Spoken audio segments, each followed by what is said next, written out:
너무 시간이 지나서 아, 박 기사님 예, 바로 빨리 모셔야 될것 모셔보도록 같습니다. 하겠습니다. 어서 오세요, 박 기사님. 예, 안녕하십니까? 네, 안녕하세요. 연휴 잘 보내셨죠? 네. 네. 아유, 연휴 보내고 오니까 1월 31일이네요. 날짜를 치다 보니까 깜짝 놀랐네. 일요일 끝났어. 일요일 끝났어. 네. 일요일 끝났어요. 아, 주말 보내면 바로 또 2월로 넘어가고. 아 그러네요. 그죠? 네. 오늘 지나면 또 주말. 원래 연말 연초가 좀 빨리 가긴 하는데 예. 올해는 진짜 빠르네요. 네. 느낌상. 벌써 12분의 1 다 지났어요. 예, 근데 오늘 사실 너무나도 많은 이야기들이 나와서 네. 이사님도 정말 바쁘실 것 같아요, 진짜. 이거 정리. 그 연휴 때 못 쉬셨죠? 뭐, 예. 뭐 이거, 여러 가지 얘기들이 나와서 뉴스는 계속 보고 있었는데요. 예. 이걸 뭐 간략하게 말씀을 좀 드려야 되니까. 네. 그리고 뭐 시황이라는 게 복잡할수록 어렵죠. 복잡하게 생각할수록 어려워지니까 네. 좀 간략하게 말씀을 좀 드려보도록 하겠습니다. 뭐 제목은 국내 연휴 기간 동안 해외 시장 흐름, 그러니까 미국 시장 얘기를 말씀을 드리는 건데 흐름을 좀 한번 잡아보자고요. 네. 일단은 이번 주 말고 지난주까지 트럼프 대통령 취임식이 있었던 주간이에요. 네. 이 주간에 어땠냐? 신고지수를 경신했습니다. 좋았다는 얘기죠. 그리고 나서 월요일 날 나스닥이 3% 빠지면서 이제 길주도 그 반도체 엔비디아가 이제 급락하면서 시장에 충격을 주었고 염려가 좀 되는 그런 상황이었습니다. 근데 이제 보시면요, 왼쪽부터 이렇게 날짜별로 27일부터 오늘 아침 끝난 시장까지 보면은 다우존스 산업지수를 보면 0.65, 0.31, 0.31, 0.38. 다우존스 산업지수는 계속 올랐습니다. 네. 그러네요. 예, 그러네요. 다우존스 산업지수는 올랐어요. 그래서 주간으로도 올랐습니다. 그래서 다우존스 산업지수는 지금 연속적으로 상승하는 3주 연속 상승하는 그런 모습을 나타내고 있고요. 나스닥이 마이너스 3%, 그 다음날 반등해서 플러스 2%, 그 다음날 빠져서 마이너스 0.1, 그 다음에 오늘 새벽에는 플러스 0.27. 그러면 보시면은 하락폭에 만회를 좀 했고 또 하락에 만회를 하고 그런데 두 가지 특징이 있죠. 결국은 하락은 했지만 하락 변동성이 줄어들고 있다. 라는 부분 하고요. 그리고 네. 전반적으로는 하락은 했지만 그냥 내리 하락한 것이 아니었다. 라는 거예요. 그리고 S&P 500은 이거보다 조금 나스닥보다 폭이 좀 작았겠죠. 마이너스 1.46, 플러스 0.92, 마이너스 0.47, 플러스 0.53. 그러니까 상대적으로 좀 괜찮았겠죠. 네. 그래서 지수는 6,000포인트 위에서 6,071% 여전히 지금 있는 상황인 거고요. 이렇게 말로 설명을 드리니까 어떤 내용인지 이렇게 보시면요. 아직 주간, 금요일 오늘 하루 남았기 때문에 주간이 안 끝났지만, 그냥 어제까지의 주간으로 보면 다운은 1% 올랐고요. 네. 나스닥은 1.37% 하락이었는데 저가는 마이너스 3.76%였습니다. 그러니까 아래로부터는 반 이상 반등을 한 거고요. S&P 500은 주간으로 마이너스 0.49%입니다. 즉 상당히 걱정스럽다고 생각을 하고 네. 일부 종목에는 변동성이 심한 건 맞지만 전체적인 흐름 자체는 매물이 막 나와서 네. 추세를 깨고 이런 흐름이 아니었다는 거거든요. 그걸 이제 차트로 그냥 보겠습니다. 먼저. 네. 그 엔비디아입니다. 엔비디아가 이 박스권을 하단으로 깨고 내려와서 반등을 좀 주었는데 다시 올라가지 못하고 있죠. 그래서 엔비디아는 회복을 못한 거예요, 사실. 엔비디아는 회복을 못한 상황인 거고. 그래서 엔비디아의 가격을 보면은 27일 날 월요일 날 16.9% 하락, 다음 날 9% 정도 반등, 그 다음 날 4% 정도 하락, 그리고 오늘 한 1% 정도까지 올라서 주간 저점이 18% 하락이었는데 전일 종가 기준으로 12% 하락. 얘는 회복을 못한 거예요. 네. 그러니까 여기에 엔비디아와 관련된 종목들이 변동성을 줬고 엔비디아가 시총 1위였지 않습니까? 네. 그러니까 당연히 시장에 영향을 준 부분은 있지만 그 외의 것들은 그렇지 않았다는 거고 첫 번째. 두 번째는 이게 지금 엔비디아이고요. 엔비디아 일봉이고요. 이건 엔비디아 주봉입니다. 엔비디아는 제가 주봉을 보면서 계속 말씀을 드리는 내용은 뭐냐면요. 작년에 6월, 7월에 있었던 가격이 있었어요. 네. 이 가격에서 크게 벗어나지 않고 움직인 거예요. 아, 그랬네요. 그동안 엔비디아 가지고 계속 뭐 오르고 내리고 했다고 했지만 네. 아주 크게 벗어나지 않았어요. 그래서 그 범위 내에서 그냥 왔다 갔다 하고 있는 거라서 사실은 그 사이에 지수가 신고지수라고 그랬지 않습니까? 네. 그런데 엔비디아 자체만을 가지고 매매를 했다면 모르겠는데 들고 있었던 사람들은 크게 움직임이 있었던 상황은 아니에요. 그래서 엔비디아는 그런 상황에 있는 데서 요번에 이런 내용이 나오면서 매물 맞았다. 이런 흐름을 좀 봐야 된다는 거고요. 그리고 좀 전에 저런 거는 그러면요. 깨졌다고 봐야 돼요? 아니면 어떻게 봐야 돼요? 아니죠. 전체적인 흐름은 이제 그런 모습은 지금 아닌 거죠. 네. 좀 더 이제 지켜봐야 되는 그런 상황에 있는 거고요. 이건 나스닥의 일봉입니다. 이 박스권이 지금 갇혀 있는 상황 속에서 이번에 빠졌다가 이 하단도 안 빠졌어요. 만약 굉장히 충격이 졌다면 직전 저점 깨고 내려가는 이런 모습이 나타나야 되는데 그런 게 아니고요. 그리고 이거 주봉 보면 더 확실해지죠. 제가 이게 굵은 선이 20주 이동평균선 추세선이에요. 네. 추세선 위에 있는 그런 상황인 거고. 나스닥이 이 정도면 S&P는 더 견조하겠죠. 그렇죠. S&P 보면 박스권은 상단에서 빠졌다가 올라와 있어요. 이거 좀 며칠 하루 이틀 오르면 또 신고 지수예요. 이거는. 그리고 주봉을 보면은 이 주봉이 하단 가지도 않았습니다. 너무 견고하다. 아주 견고합니다. 그러니까 지금 엔비디아 뭐 딥시크 얘기하면서 엔비디아 영향을 주고 받고 엔비디아가 시가총액이 제일 높다 보니까. 시가총액 1위 종목이었던 게 뭐 이렇게 급락을 하고 그러니까 굉장히 충격이었고 그리고 이것으로 인해서 온 누수가 지금 다 도배를 하고 있는 상황이고 힘든 상황이잖아요. 네. 근데 시장은 그러지 않았다라는 걸 지금 설명을 드리는 거예요. 시장 자체는 그러지 않았다. 이런 말씀을 좀 드리겠고요. 그렇게 첫 번째 말씀을 좀 드리겠고요. 예. 두 번째는 BOJ가 0.2%포인트 금리 인상을 했습니다. 0.5%가 됐어요. 진짜 한 20년 만인가요? 0.5%된 거고요. 그런데 우리가 걱정했던 건 지난번에 25p 금리 인상했을 때 급락했었죠. 네. 그런 테트라움을 두려워한 거예요. 우려한 겁니다. 시장에서. 근데 그런 건 없었습니다. 왜냐하면 시장에서 이거를 예상을 좀 한 부분이었고 그리고 한번 그런 경험을 좀 했습니다. 그래서 그때 헤지 펀드들의 포지션 정리가 됐어요. 그때. 그렇기 때문에 이번은 그런 증거는 없었습니다. 근데 저는 이 부분을 계속 말씀을 드리기를 이게 1%를 향해서 가거나 1%대 된다. 그러면 저는 시장에 영향을 줄 거라고 봅니다. 천천히 가도요? 예? 속도가 천천히 올해 가도요? 1%로 가면은 저는 영향을 줄 거라고 보는데 지금은 그 정도까지는 아니다. 그래서 시장 큰 영향이 없었습니다. 그리고 미국 FOMC 회의에서 금리 동결했고요. 4.25에서 4.5%. ECB는 금리 인하를 했습니다. 그래서 유럽은 시장이 상승을 했어요. 그래서 0.25%포인트 금리 인하해서 2.9%로 됐습니다. 4회 연속 인하했습니다. 그만큼 경기가 안 좋다는 얘기거든요. 이제 감안을 해보면은 미국은 금리 동결하고 다른 ECB는 금리 인하하고 이랬다면은 달러인더스가 오르고 국제 수익률이 좀 올라야 되는 부분이 있잖아요. 네. 그런데 국제 수익률은 우리가 쉬는 지난주 금요일 이후하고 비교를 해봤을 때 떨어졌어요. 10년 만기는 4.5%, 2년 만기 4.2% 약간 떨어졌거든요. 특히 위안화는 많이 떨어졌습니다. 7.3위안 위에 있었어요. 네. 7.17위안까지 떨어졌어요.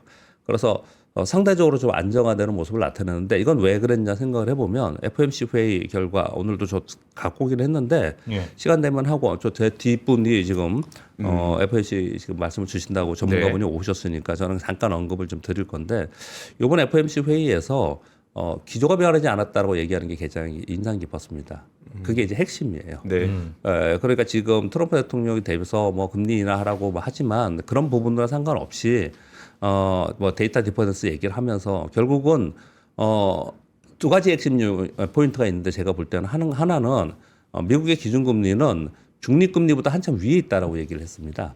그 중립금리라고 하면은 점도표로 봤을 때 작년에 9월에 점도표, 12월에 점도표 찍었을 때 아마 12월에 점도표는 좀 올라오긴 했지만 처음에 3.5% 정도로 네. 거의 대부분이었어요. 그러니까 지금 4.5%에 있지 않습니까? 네. 그래서 아래로 더 내려야 된다는 인식을 가지고 있다라는 거예요. 그래서 그 기조가 변하지 않았다. 이렇게 표현을 좀 했거든요. 네. 그게 이렇게 영향을 전 준 거라고 생각을 해요. 결국은 중간에 뭐 트럼프 관세, 뭐 트럼프 행정부가 되면서 물가가 오르고 뭐 국채 수익률이 오르고 그래서 결국은 금리를 동결하거나 인상하지 않겠냐 이런 얘기까지 막 있었거든요. 일부의 의견이지만 네. 그런데 파월 의장이 기자회견에서도 기조 변하지 않았다 이런 표현을 좀 썼거든요. 근데 이 부분이 시장이 좀 긍정적이었고 그리고 국채 수익률이 안정화되는 상황이었다 그렇게 좀 이해할 수 있겠습니다. 네, 그 두 가지 정도가 이제 길주하고 굉장히 큰 영향을 주었다고 보시면 될 것 같고 그리고 또 한 가지 말씀드릴게요. 섹터별로 굉장히 차별화돼서 지금 아까 엔비디아 말씀드렸지만 주간의 저점이 마이너스 18%고 전일 종가가 마이너스 12%예요. 그리고 AMD가 주간 저점이 마이너스 8%, 전일 종가 기준으로 3.2%. 마이크론이 주간 저점이 마이너스 14.9%, 전일 종가 기준으로 마이너스 10%. 그러니까 오늘 우리 반도체는 영향을 줄 거라고 좀 보여요. 네. 어느 정도인지 모르겠지만 그 부분에서 걱정스러운 부분은 좀 있습니다. 그냥 전체 지수의 문제인 거고요. 그런데 보시면 그 사이에 뭐 별 이유도 없었습니다. 그냥 애플이 주간 고점 8%고요. 전일 종가 기준으로 6.6% 올랐어요. 그러니까 순전히 이건 수급적 요인이 크다고 봅니다. 네. 그리고 이제 실적 발표를 했는데 중국에서 매출이 줄었지 않습니까? 오늘 네. 지금 방금 실적 발표를 했습니다.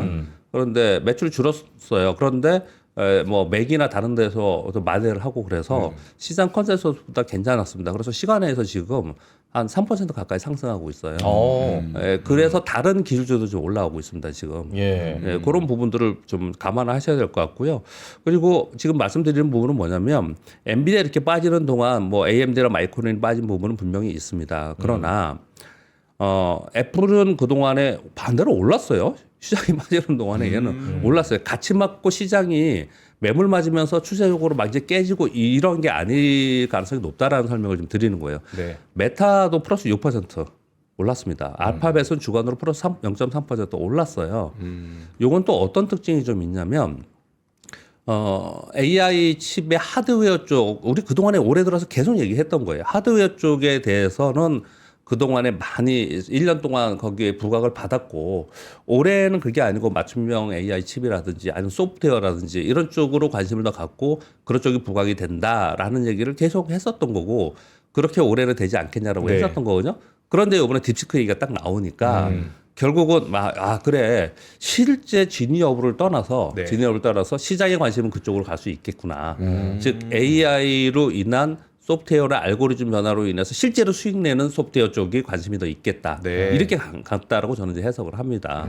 그래서 이것으로 인해서 엔비디아가 충격을 받거나 뭐 아니면 뭐 서버에 들어가는 대형 뭐 거대 언어 모델에 들어가는 AI 칩 뭐 이런 부분들 고사양의 AI 칩 이런 부분들에 대해서는 뭐 조금 더 시간을 두고 지켜보자. 이게 효과 영향이 어느 정도인지 요렇게는 지금 하고 있지만 오히려 이것으로 인해서 AI가 실생활에 들어와서 우리 실생활에 영향을 주고 그리고 그것으로 인해서 수익을 내는 소프트웨어 회사들은 가속화될 수 있겠다. 요번에 이걸 보니까 네. 더 저렴한 비용으로도 이렇게 될 수 있다면 이렇게 해석을 좀 되는 경향이 네. 좀 나타나고 있습니다. 그래서 주가 차별화가 나타났다. 그렇게 좀 해석이 좀 되고 있습니다. 실제로 이번에 뭐 예. 딥시크발 충격에 따라서는 약간 개별적으로 좀 움직일 가능성이 좀 크다. 네, 그렇죠. 전체적인 흐름도 그쪽으로 좀 변하고 조금 이따 다시 한번 말씀드릴게요. 네네. 많이 들으셨겠지만 다시 한번 딥시크 관련돼서는 말씀 좀 드려야 될 것 같아요. 네. 그런데 지금 시장에서도 그렇게 흐름을 보여주었더라 이렇게 좀 네. 설명을 좀 드리는 겁니다. 아니 이거 그냥 이어서 말씀을 드릴게요. 우리 네네. 시장 하기 전에 이어서 좀 말씀을 드리겠습니다. 뭐 이쪽 전문가분들이 많으시고 그리고 많은 여러분들 들으셨겠지만 또 저는 나름대로 이걸 보면서 언론의 보도나 아니면은 이걸 어떻게 해석을 해야 될까? 우리 투자자 입장에서 투자자 입장 어떻게 해석을 할까 이렇게 해서 봤을 때 나름 몇 가지의 키워드를 한번 뽑아왔습니다. 이게 어떤 내용인지 여러분들 대부분 들으셨 거고요. 중국의 AI 스타트업 딥시크의 충격이라고 이번에 하고 있습니다. 오픈소스의 챗봇을 개발했는데 굉장히 낮은 사양의 칩을 사용하고 적은 비용으로 상당히 굉장한 결과물을 냈더라. 네. 그래서 최적 훈련, 확장된 데이터, 효율성과 참신성으로 가성비를 확보했다. 이게 이제 핵심 포인트예요. 맨 위에 있는 내용들이 그 네. 내용인 거고요. 이 내용으로 인해서 시장이 이제 궁금한 게 이런 거예요. 미국의 AI 투자 확대가 이것 때문에 가속화될 수 있겠구나. 또는 중국의 여기 제가 오타 하나 놨습니다. 중국의 견제가 상당히 강화될 수 있겠구나. 오히려 더 이렇게 한쪽으로 생각을 또 하는 거고요. 또 하나는 대형 데이터 센터의 유용성이 우리가 생각한 만큼 그 정도로 유용성이 있느냐?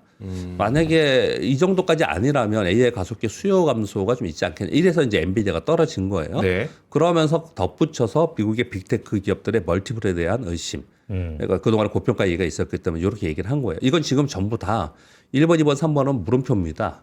그러니까 시장에서 이게 뭐가 될까라는 생각을 되게 많이 이제 하게 된 거예요. 자, 그런 가운데 이제 이런 코멘트들을 했습니다. 중요한 코멘트를 몇 가지 말씀드리면 엔비디아에서는 딥시크의 발전은 우리 자사칩의 유용성을 보여준 거야. 그래서 아마 더 많은 칩이 필요하고 우리 건 더 잘 될 거야. 네. 이렇게 코멘트를 내놨고요. 메타에서는 딥시크가 실행한 몇 가지 혁신적인 요소를 우리가 분석하고 있다. 입장차가 있습니다. 다. 트럼프 대통령은 딥시크의 AI 개발은 긍정적이다. 미국의 경종이 될 것이다. 이렇게 코멘트를 남겼습니다. 그리고 오픈 AI와 마이크로소프트는 당장에 이제 이들이 가장 엔비디아는 하드웨어 쪽이고 이쪽에 LLM 쪽은 오픈 AI가 가장 직격탄이기 때문에 이들에서는 딥시크 모델 훈련에 오픈 AI 데이터를 로 데이터를 무단 수집한 거 아니냐. 이거 아까도 말씀하시는 것 같은데 이거 조사하겠다 이렇게 얘기한 거예요. 전부 입장차가 다 다르잖아요. 네. 전부 다 다르지 않습니까? 그래서 결론적으로는 이렇게 생각합니다. 저는 하나는 이런 거지 않습니까? 지금 뭐 언론이 지금 뉴스에 나오는 거 그대로 믿으시면 안 돼요. 지금 나오는 거 뭐냐면 중국이 중국했다. 이러면서 다 베꼈다. 네. 뭐 로데이터 가지고 한 거다. 이렇게 얘기를 하지 않습니까? 네. 그렇게 그냥 생각할 문제는 그것만이 아닌 다른 게 있을 수도 있잖아요. 그러니까 네. 무조건 그렇게 생각하면 아니라고 생각을 해요. 그 부분은. 그러나 여하튼 간에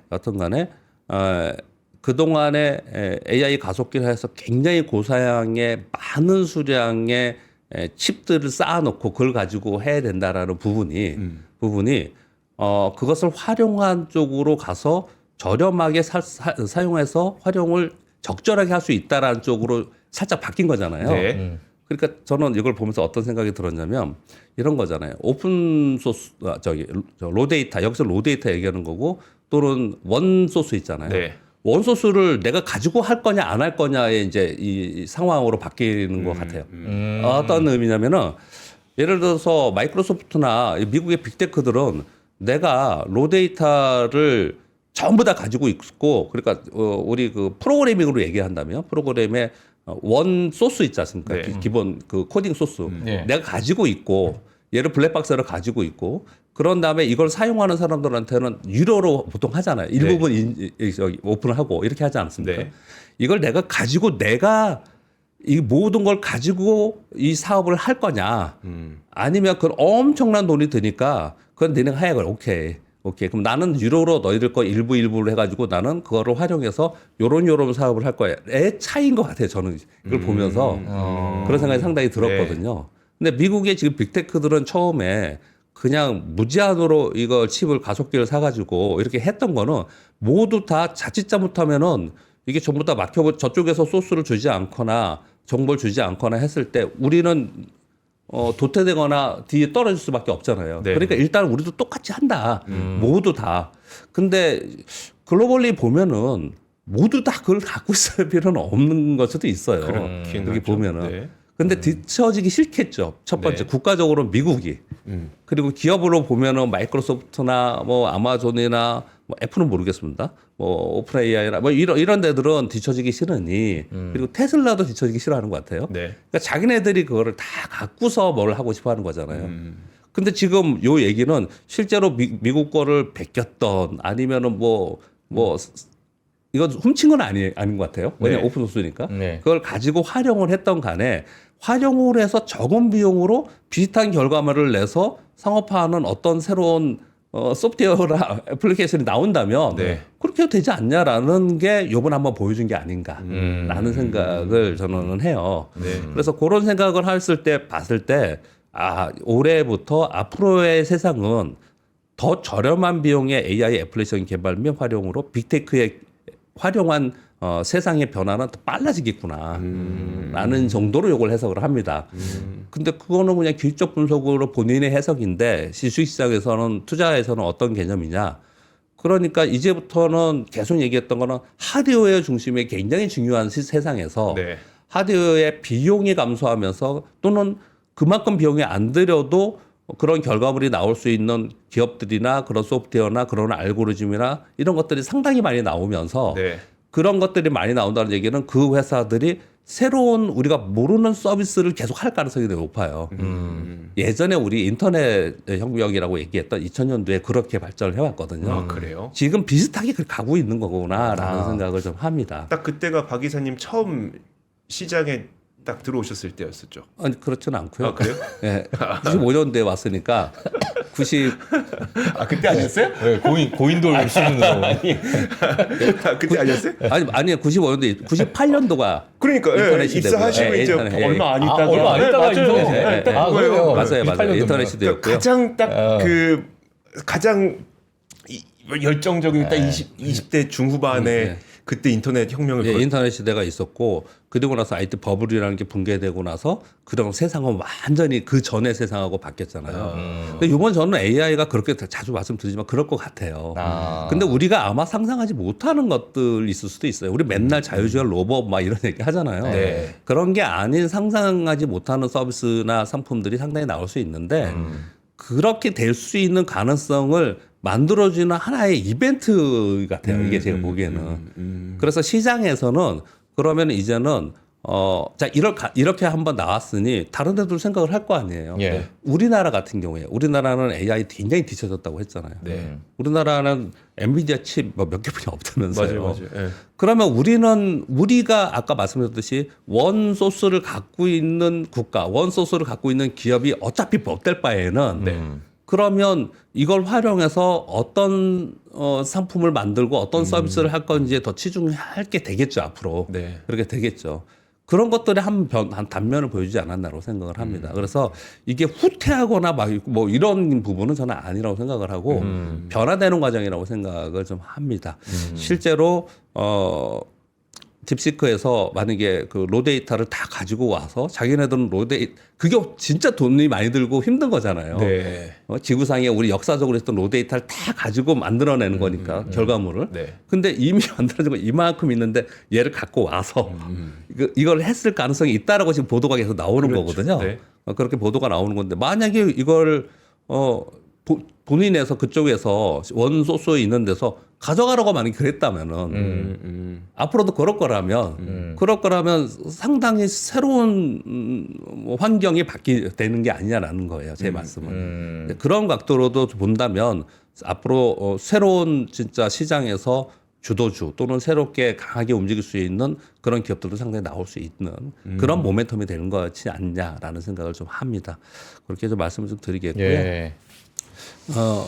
그래서 지금 보면 이게 같이 거꾸로 가지 않는다는 말씀을 드리는 거는 그 사이에 지금 이제 나온 두 가지가 인상 깊었던 뉴스였는데 하나는 메타의 주커버크는 2025년 메타의 투자 가이던스를 발표를 했습니다. 올해 메타 AI가 10억 명 이상의 사람들에게 서비스할 거, 리마포를 위해서 대형 데이터 센터를 구축하고 있고 연말에는 130만 개 이상의 GPU가 탑재될 것이다. 그러니까 안 한다는 게 아니라니까요. 네. 얘네는 우리가 이걸 가지고 우리가 데이터를 갖고 우리가 사업할 거야라고 얘기하는 거예요. 네. 얘네는.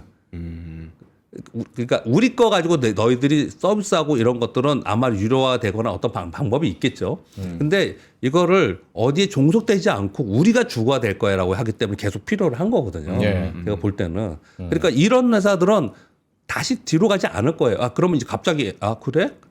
보니까 딥시크 보니까 우리 이렇게 GPU 안 사도 될 것 같아. 이렇게 안 할 거라는 거예요. 제 생각에 그렇게 안 할 가능성이 높다. 이런 생각이 좀 들고요. 작년에는 380억 달러에서 400억 달러 정도 투자했는데 올해는 650억 달러 투자를 한다고 합니다. 그래서 향후 투자할 자본이 충분히 있고 향후 몇 년 동안 핵심 제품과 사업 추진, 역사적 혁신을 실현할 거다. 뭐 이런 얘기를 좀 하고 있는 거고요. 인도에서도 세계 최대 AI 데이터 센터 건설한다는 발표가 좀 있었습니다. 네. 이게 마이크로소프트의 한 5배 정도의 수준의 거대 데이터 센터입니다. 이 프로젝트 비용을 한 200억에서 300억 달러 추정하는 것으로 지금 보여지고 있거든요. 요거를 지금 같이 연결해서 가지고 온 이유는요.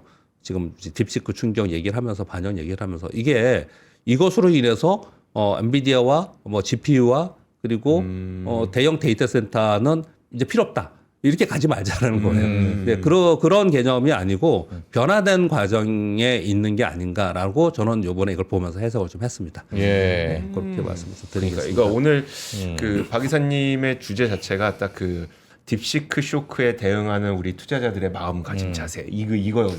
그러니까 지금 제가 이사님 이야기를 제가 들으면서 메타 같은 경우에는 사실 애플의 생태계에서 허우적거렸잖아요. 네, 사실. 그랬죠. 그러다 보니까 애플과 매번 싸우기도 했었고. 네. 그러고 나서 애플에서 데이터 안 주겠다고 하니까 훅 광고 그렇죠. 떨어졌었죠. 네. 그리고 주가 막 거의 $100 밑으로 내려갔었고. 폭락했죠. 네. 그러니까 그러다 보니까 메타는 본인의 생태계를 가지고 싶어하는 그러한 그러네. 부분이 좀 있었고. 네. 예. 그러니까 이제 과거에 어떤 AI라는 이 생태계 자체가 지금 미국에서 어마어마한 돈을 쏟아가지고 토목공사를 했는데 여기에 챗GPT라는 건물 하나 세웠는데 저기 멀리서 중국이 그 토목공사 상대다가 자기네 건물을 조그맣게 세운 거예요. 네. 이걸 네. 조그만 비용으로. 그러니까 이게 그러면 이 토목공사를 크게 한 곳에다가 이게 어떻게 건설될지는 이제부터 변화가 이제 시작되겠구나. 그렇죠. 이렇게 저는 이해를 했습니다. 예, 뭐 맞습니다. 예, 감사합니다. 감사합니다. 예. 해줘서. 네, 그렇게 생각이 좀 들었고요. 예. 그 부분에 대해서는요. 근데 이제 당장 영향을 좀 받을 것 같습니다. 왜냐하면 엔비디아 또 우리 주식시장은요.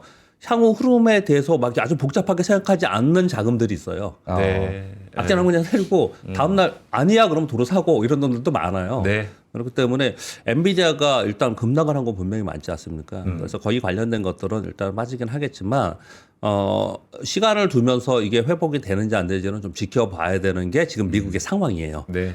그러니까 우리가 뭐 지금 여기서 팔고 다시 사겠다 이런 거는 각자의 목이지만 각자 투자자들의 목이지만 전체적인 흐름은 뭐 이거 자체가 그 맥을 끊었다 뭐 이런 부분들까지는 좀 아닌 것 같습니다. 다만 변하다 이렇게 생각을 합니다. 예. 우리 시장 좀 말씀드리겠습니다. 지난주에 코스피 0.5%, 코스닥도 0.5%좀 상승을 했어요.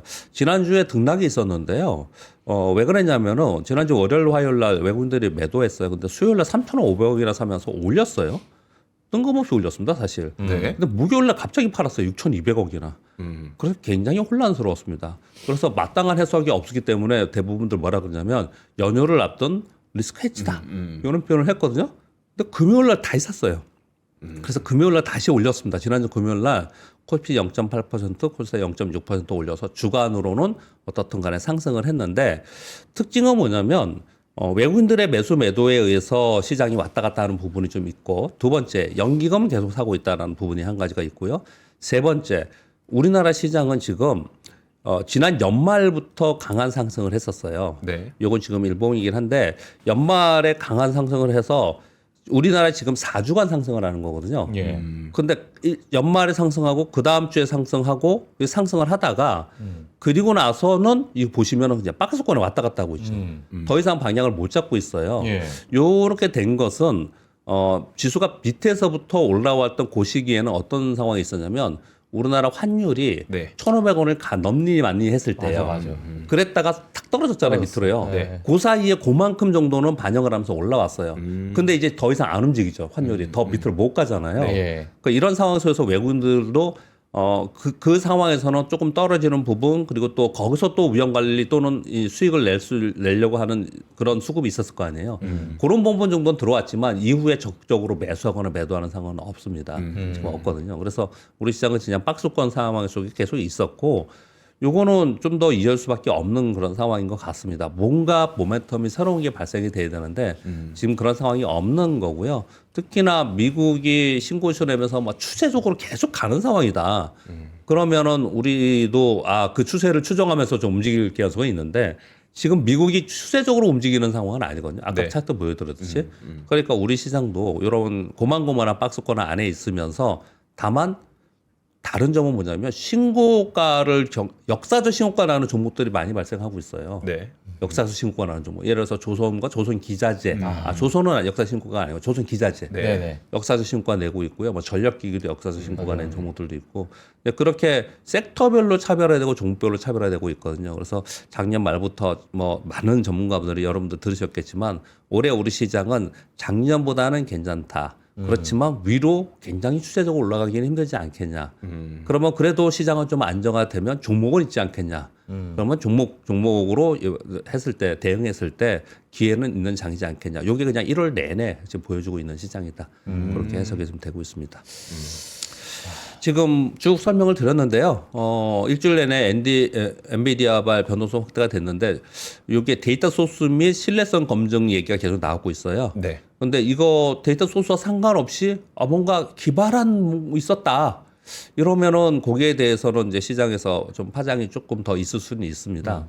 근데 만약에 또 반대로 아까도 전 뭐 결론은 저 개인적인 결론을 내렸지만 이거 뭐 데이터 소스를 다 거기다 갖다가 한 거야. 그래서 사실 그 정도의 신뢰성과 의미가 있는 건 아니야 한다 하더라도요. 네. 이미 그런 거 보여줬잖아요. 보여줬잖아요. 그렇기 때문에 과거하고는 좀 달라지는 즉 제가 이렇게 썼습니다. 결과에 무관하게 이번 결과에 무관하게 지금 검증하고 있다는데 소프트웨어 및 알고리즘 맞춤형 AI로 관심이 이동되고 그쪽으로 갈 가능성이 높고 메타나 아마존 등 AI에 활용한 실적 개선 확인을 봤을 때 전체적으로 이렇게 가는 부분은 맞는 것 같다. 이렇게 좀 해석을 하고 있습니다. 오늘 우리 시장은 샌드위치잖아요. 네. 연휴라서 뭐 오늘 뭐 크게 기대할 부분은 좀 없는 것 같은데 다만 엔비디아발 변동성 확대가 영향을 좀 주지 않을까라고 생각하고 예, 그렇게 정도 생각을 하고 있습니다. 근데 네. 저희가 변해가는 과정이라고 하셨잖아요. 네. 그러니까 그동안 우리가 2년 넘는 기간이었죠. 거의 2년 정도입니다. 2년 정도 됐죠. 2년 동안은 진짜 하드웨어만. 네, 예. 근데 이제 진짜 소프트웨어로 변해가는 과정으로 예. 보이긴 하는데 예. 그럼 과거에 비해서 그 하드웨어에 대한 어떤 그 뭐라고 할까요? 정말 맹목적인 어떤 투자자들의 예. 여러와 성이 이거는 좀 사라지는 거 아니에요? 그러니까 과거에 가치관은 비라는 게 옛날에 2000년도에 아니면 요번에 아니 이번 2022년 이후에 어떤 하드웨어에 대한 그 어떤 열정적 투자자일 때 투자의 네네. 개념에서 네. 투자하는 사람들은 굉장히 냉정합니다. 냉정해요. 주가 움직임이 차별화 생기면 네. 금방 또 바꿔요. 금방 바꿉니다. 지금은 긴가민가 하는 거죠. 지금은 긴가민가 또는 새로운 게 지금 나와 있는 게 확실하게 이거다라고 지금 아니잖아요. 그렇죠. 네, 네. 그래서 지금 이러고 있는 거고요. 그러니까 저도 사실 좀 느꼈던 게 엔비디아가 어마어마하게 폭락했을 때 투자자들은 이미 좀 약간 고평가됐나? 라는 걸 일단 먼저 팔고 보자. 약간 이러한 어떤 심리도 좀 먼저 작용이 됐던 것 같아요. 그래서 알고 보니까 이게 뭐 우리가 막연하게 하드웨어가 이제 안 팔리는 게 아니구나 하다 보니까 그 다음날 또 어마어마하게 또 반등을 하고 네. 뭐 이러한 어떤 심리가 이미 또 작용이 되고 있지 않나. 그렇죠. 근데 지금은 엔비디아가 그냥 엔비디아로 한마디로 대도 되잖아요. 네. 근데 엔비디아가 지금 이렇게 변동성을 주는데 야 그러면은 이제 엔비디아가 끝이야? 아니면 엔비디아 계속 가져갈 거야? 고민되지 않으세요? 누구 지금 압니까? 그렇죠. 그러니까요. 그렇죠. 네. 그게 지금 시장이잖아요. 그러니까요. 근데 고민이죠. 만약에 네. 엔비디아가 아닌 다른 게 막 그런 게 막 시장에서 막 화두가 되고 뭐가 움직이잖아요. 맞아요. 사람들도 움직여요. 근데 그게 애플이 됐던 테슬라가 됐던 그 테슬라라고 얘기하는 사람이 많잖아요, 요즘에. 맞아요. 많잖아요. 네. 이제 그러면 또 그쪽으로 많이 갈 거예요. 네. 수급은 그렇다고 보시면 될 것 같습니다. 네. 그리고 시간이 꽤 됐는데요. 그냥 뒤에 있는 FOMC는 빼고요. 일론 머스크의 그 테슬라 어닝콜이 있었는데 이것도 중요합니다. 너무 중요하죠. 이것만 한번 좀 말씀을 좀 드려보도록 하겠습니다. 워딩을 엄청 많이 했습니다. 일론 머스크가. 올해 2025년은 테슬라에게 역사상 가장 중요한 한 해로 기록될 것이다. FSD의 회의적인 사람들은 시도하지 않은 사람들이기 때문에 그러는 거야. 현재 우리의 제약 조건은 배터리 팩입니다. 올해 해결하는 데 진전이 있을 것이며 2026년도에는 로켓 탄도처럼 성장할 것이다. 이렇게 얘기를 했습니다. 이게 보면 하나하나 뭐 배터리나 좀 관심 있는 분들이 있기 때문에 이렇게 읽어드리는 겁니다. 그 다음에 로봇이죠. 옵티머스에 필요한 교육 컴퓨팅 비용은 자동차 10배이다.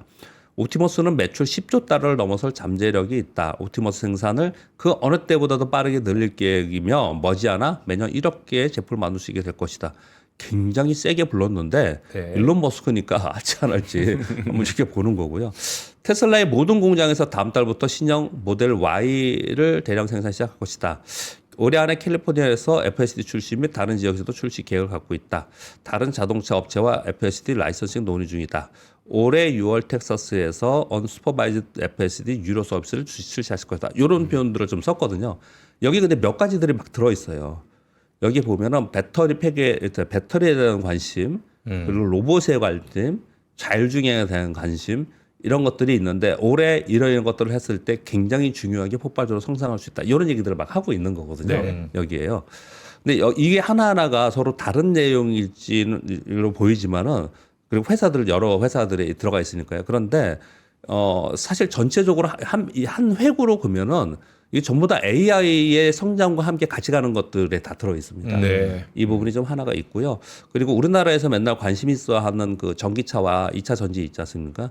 이 테슬라가 얼마나 어떤 것들을 만들어내냐에 따라 또 달라지는 거거든요. 그래서 요 부분에 대해서는 좀 이렇게 하나하나 꼼꼼히 보시면서 의미 또는 본인의 주식과 연결해서 한번 해석을 해볼 필요가 있지 않을까 생각합니다.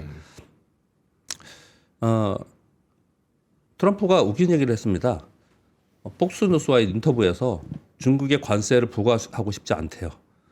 시진핑과 우호적 회담을 진행 중이고 관련 회담은 순조롭게 진행 중이다 그래놓고 그 다음 날 베센트 장관을 막 신랄하게 비판했습니다. 네? 베센트 장관이 점진적 보편 관세 하자 그랬잖아요. 네. 그랬더니 이거 내가 원하는 거 아니야. 훨씬 더 높은 관세를 다 매겨야 돼. 보편성 관세. 이런 얘기를 막 했거든요. 근데 이런 하나하나에 우리 경험했습니다. 이 트럼프 대통령의 워딩은요. 네. 그냥 이렇게 했다고 이렇게 되는 게 아니잖아요. 그렇죠. 그냥 이따 막 던져. 이게 막 던져놓고 네. 또 던져놓고 거기에 가장 자기 유리한 쪽으로 막 이렇게 가잖아요. 근데 그렇게 지금 막 던지고 있는 상황인 것 같아요. 네. 던지고 있는 상황인 것 같은데 그렇기 때문에 트럼프 2기에서 상당히 시장도 그렇고 그리고 우리나라도 그렇고 기업들도 네. 그렇고 상당히 변동성 또는 어렵지 않을까라는 생각이 많이 들어요. 저게 사실 조약돌을 던져야 되는데 짱돌을 던져가지고 그게 힘든 거거든요. 그렇게 좀 얘기를 하고 있습니다. 7번까지만 하고 그냥 맞게요, 그럼요. 네네. 백악관에서 보조금 및 대출금 지출을 잠정 중단하는 뉴스가 좀 나왔습니다. 정부 기관에 왜 잠정 중단했느냐? 각 보조금의 트럼프 정책 기조에 부합하는지 분석해서 보고서 내라. 2월 10일까지. 네. 트럼프 입장에서 할 만한 내용들을 좀 했잖아요. 그래서 이거 야당 민주당에서 난리가 났습니다. 이거 강경 대응한다 그러고 비상회의하고 막 그랬거든요. 네. 그랬더니 백악관에서 전면적인 중단은 아니다. 이렇게 얘기했거든요. 이건 역시도 뭘 하고 싶은지는 알겠는데 그래요. 뭘 하고 싶은지 알겠는데 얼마 안에 세게 나올지 어떻게 나올지 그러니까요. 이것도 지금 모르겠어요. 명확하지가 않은 명확한 거죠. 상황이 네. 아니에요. 지금 미국의 트럼프 정책은 대부분 다 그런 상황입니다. 그러니까 명확하지가 않다라는 게 지금 불확실성으로 계속 시장 내에 이렇게 잠재되어 있는 것 같아요. 느낌이. 예. 그 제가 제일 이 트럼프 시대를 딱 한마디로 표현한 가장 확실한 것은 불확실한 거다. 뭐 이 말을 전 제일 와닿더라고요. 트럼프 시대 가장 확실한 거는 불확실하다는 거다. 뭐 주식시장이 항상 그 격언에 그 말을 많이 쓰는데 트럼프 대통령한테는 그렇죠. 아유 참. 일론 머스크랑 너무 죽이 잘 맞는 거죠. 뭐. 그러니까요. 네. 알겠습니다. 자, 저희가 뭐 내용은 거의 다 살펴봤어요. 네네. 그래서 박 이사님은 오늘 여기서 보내드리도록 하겠습니다. 네. 다음 주에는 별일 없으시죠? 예. 네, 주말 잘 다들 보내시고 뵙겠습니다. 다음 주에 뵙도록 하겠습니다. 감사합니다. 고맙습니다. 네, 고맙습니다. 삶의 격을 높이는 9가지 지혜를 함께 나눕니다. 위즈덤 칼리지 시즌 2 영상 아래 링크를 클릭하시면 자세한 내용을 확인하실 수 있습니다.